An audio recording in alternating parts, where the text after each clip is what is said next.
गांव रामगढ़ की एक पुरानी किंवदंती थी कि जो भी रात के समय पीपल वाले रास्ते से गुजरता है उसे छल्ला व धोखा देकर मौत की ओर ले जाता है। लोग कहते थे वो इंसान के ही रूप में आता है, तुम्हारे किसी जान पहचान वाले जैसा, लेकिन असली पहचान है उसके उल्टे पांव। गांव वाले उस रास्ते से सूरज ढलने के बाद गुजरना छोड़ चुके थे, लेकिन शहर से पढ़ाई करके लौटा एक युवक राजीव इन सब बातों को अंधविश्वास मानता था। उसने गाँव वालों के सामने कहा, ये सब बेकार की बातें हैं, कोई भूत प्रेत नहीं होते, डर हमें ही खा जाता है। गांव के बुजुर्गों ने समझाया, बेटा मजाक मत बना, छल्लावा से पाला पड़ा तो बचना मुश्किल है, लेकिन राजीव हंसकर टाल देता है। दूसरा हिस्सा। एक रात राजीव देर से खेत से लौट रहा था। उसके पास लालटेन थी और सड़क पर सन्नाटा पसरा हुआ था। अचानक उसे पीछे से किसी ने आवाज दी, राजीव रुको, मैं भी साथ चलूंगा। उसने मुड़कर देखा तो उसका चचेरा भाई अमर खड़ा था। राजीव को राहत मिली। दोनों बातें करते हुए रास्ते पर चलने लगे। धीरे धीरे राजीव को अजीब लगा। अमर की परछाई जमीन पर नहीं पड़ रही थी, उसके पैर चलते वक्त जमीन को छू भी नहीं रहे थे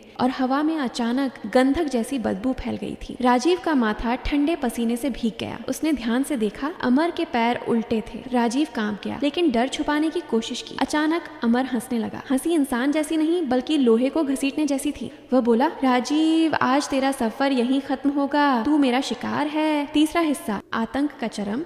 राजीव ने भागने की कोशिश की, लेकिन रास्ता बार बार घूमकर वहीं लौट आता था। कभी उसे लगा कि वह पीपल के पेड़ के नीचे खड़ा है, कभी लगा कि वही रास्ता बार बार दोहराया जा रहा है। छल्लावा उसका पीछा करते हुए कहता, तू कितना भी भाग ले, मैं तुझे ले ही जाऊंगा। राजीव की हालत खराब हो गई। तभी उसे दादी की बातें याद आईं।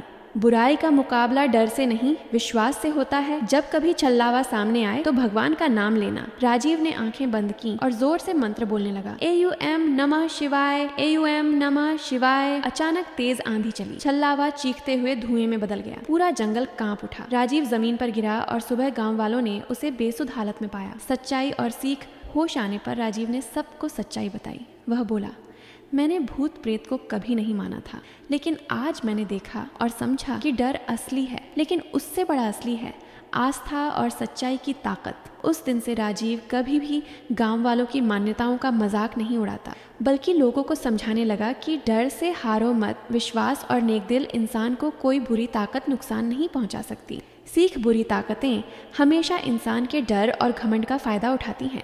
जो इंसान सच्चाई और विश्वास पर टिका हो, उसका कोई भी बुरा साया कुछ नहीं बिगाड़ सकता। घमंड और अंधविश्वास का मजाक बनाना इंसान को खतरे में डाल सकता है।